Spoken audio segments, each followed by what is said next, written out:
অবশেষে বোলপুরের শান্তিনিকেতনে কবিগুরুর পুণ্যভূমিতে পা রাখলেন সৌরভ গাঙ্গুলি। যদিও আগে আসার কথা ছিল, কিন্তু তার শরীর অসুস্থ থাকার কারণে বারবার দিন তারিখ বদলাচ্ছিল। অবশেষে তিনি আজ বোলপুরের লাল মাটিতে পা রাখেন। বোলপুরের মানুষ উৎসাহ উদ্দীপনার সাথে অপেক্ষা করছিলেন যে কখন মহারাজ তাদের বোলপুরে আসবেন।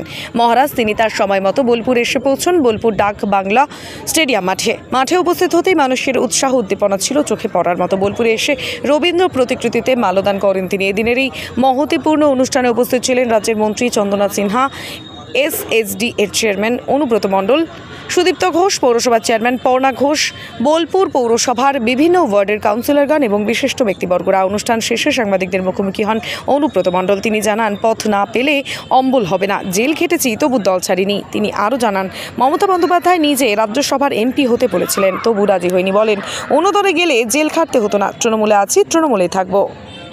মাননীয় জেলা শাসক শ্রী বিধান রায়, এসআরডি এর চেয়ারম্যান অনুব্রত বাবুর সাথে আমার 10 বছর আগে প্রথম দেখা হয়েছিল রামপুরহাটে। আজকে আবার 10 বছর বাদে ওনার সঙ্গে দেখা। শ্রীমতী পর্ণা ঘোষ, চেয়ারম্যান বোলপুর বিধানসভা, শ্রী সুদীপ্ত ঘোষ, সহসভাপতি বীরভূম ডিএসএ, সিএবি সভাপতি শ্রী স্নেহাশিস গাঙ্গুলি, আমার অত্যন্ত প্রিয়, আমার ছোট বোনের মতো আমাদের ঝুলন গোস্বামী, বাংলার গর্ব, বাংলা কেন সারা ভারতবর্ষের গর্ব ঝুলন।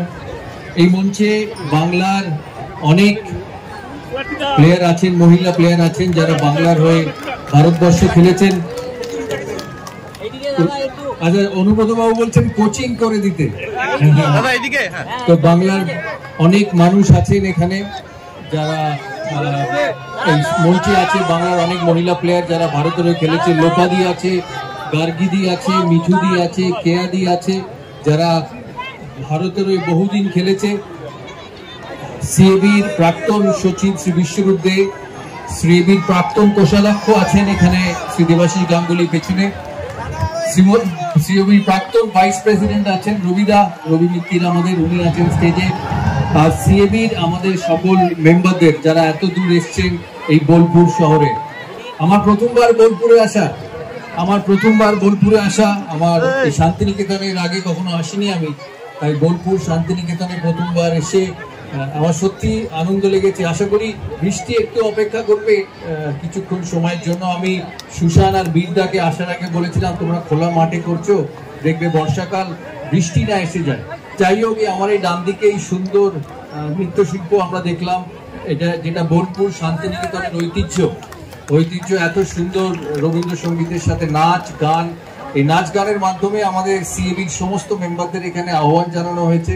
তাই বোলপুর পৌরসভা, অনুব্রত বাবু, বোলপুর ডিএসএ, সুশান, বিদ্যাদা, সুদীপ্ত বাবু, সবাইকে আমার আন্তরিক শুভেচ্ছা।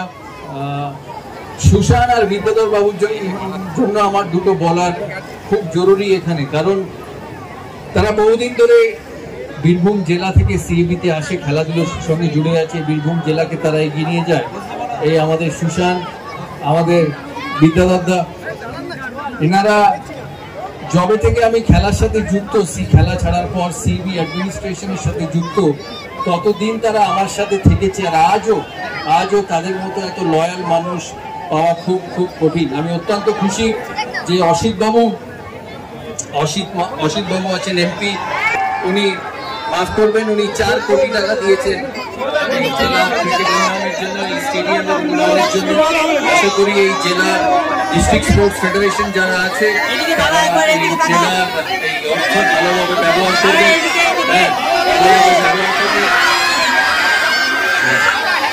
এই ডিস্ট্রিক্ট স্পোর্টস ফেডারেশনে আমি অনুব্রত বাবুকে বলবো সমস্ত রকম সহযোগিতা যাতে তারা করে, অসিত বাবুকে বলবো যত রকম সহযোগিতা তারা করে এই ডিস্ট্রিক্ট স্পোর্টস ফেডারেশনের সমস্ত খেলাধুলোর জন্য।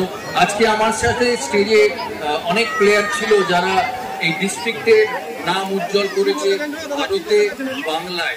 সুশান্তদা লাভ করিয়ে দিলেন, তাদেরকেও আজকে সংবর্ধনা দেওয়া হলো। আমি অত্যন্ত আনন্দিত যে ক্রিকেট ছাড়াও বাকি যারা ভলিবল, বাস্কেটবল যারা বীরভূম থেকে খেলে তাদেরকেও এই মঞ্চে ডেকে তাদেরকে সংবর্ধনা দেওয়া হয়েছে। ক্যারাটে আছে, ক্যারাটে তাদেরকেও সম্বর্ধনা দেওয়া হয়েছে। আমি বেশি সময় আপনাদের নেব না, কারণ আকাশ কালো হয়ে এসছে। আমি একটা কথাই আপনাদের বলবো যে এখানে ছেলে মেয়ে উভয় বিশেষ সবাই আছে, ছোট ছোট ছেলে মেয়ে আছে যারা খেলাধুলো করতে চায়, যারা খেলাধুলোর সঙ্গে যুক্ত হতে চায়। যদি ঝুলন গোস্বামী ভারতের হয়ে মেয়েদের রিপ্রেজেন্ট করতে পারে, বাংলারও রিপ্রেজেন্ট করতে পারে, আর ক্রিকেট খেলাকে এত দূর নিয়ে যেতে পারে, তোমাদের মতো ছোট মেয়েরা যারা এখানে আছে তারা খেলাধুলোর সাথে যুক্ত হও আর বাংলা তথা ভারতীয় ক্রিকেটকে এগিয়ে নিয়ে যাও। সিএবি বহুদিন ধরে সমস্ত রকম সাপোর্ট করে এসছে ঝুলন, এই Jhulan Goswami. Jhulan is an absolute icon. চাকদার মানুষ ঝুলন, একদম তোমাদের মতো ছেলার চাকদার সাধারণ মেয়ে ঝুলন। এই ঝুলন যদি এত নাম করতে পারে বীরভূমের মেয়ে।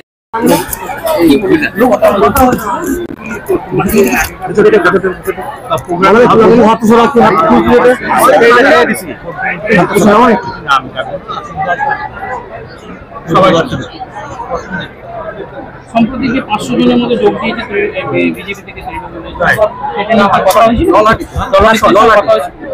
বলছে নলাটি তুই কোন চ্যানেল তুমি ভুলভাল বলো, তুই জানি না নলাটি তো নয়, না নলাটি নয়, না নলাটি নয়, মাঝরাও কথাবার্তা ঠিক করো। আসন বিধানসভা বলছি এটা নিয়ে কথা বলছি না, আমি আজকেই শুনেছিলাম, আমি কাল শুনি যারা গিয়েছে তারা ঘুরে আসে। দলের পলিসটা সাংবাদিকদের বলা যায় না, এটা বড় চ্যানেলের সাংবাদিক, দলের পলিসটা বলা যায় না। আজ অসুবিধা 4 কোটি টাকা দিল, এটা একটা বলতে তো তোমার ছেলে আমার ছেলে মেয়েরা নাতি নাতিরা স্টেডিয়ামটাকে বাঁচালো, অসুবিধা আমি থাকবো না, তুই লোকে বলবে অসিত বলবে টাকাটা দিয়ে গেছে। সৌরভ গাঙ্গুলিকে কি প্রস্তাব দেবে? সৌরভ গাঙ্গুলি তো বললো একটা কোচিং করার, কোচিং ভালো যদি বাচ্চাদের রাজি হলো, এবং আমি বললাম অসুবিধার জন্য মানে 4 কোটি দিল, আরো 4-5 কোটি দিল, আমি ডাইরেক্ট যেখানে কথা বলার কোথায় কথা বলেছিলাম। একটা আজকে বিকাশ দা বললেন, বিকাশ রায় চৌধুরী, অনুব্রত মন্ডল কখনো পদের জন্য লালাই আসলে আমি আমার পদ না পেলে অম্বল হবে এরকম ধরনের মানুষ।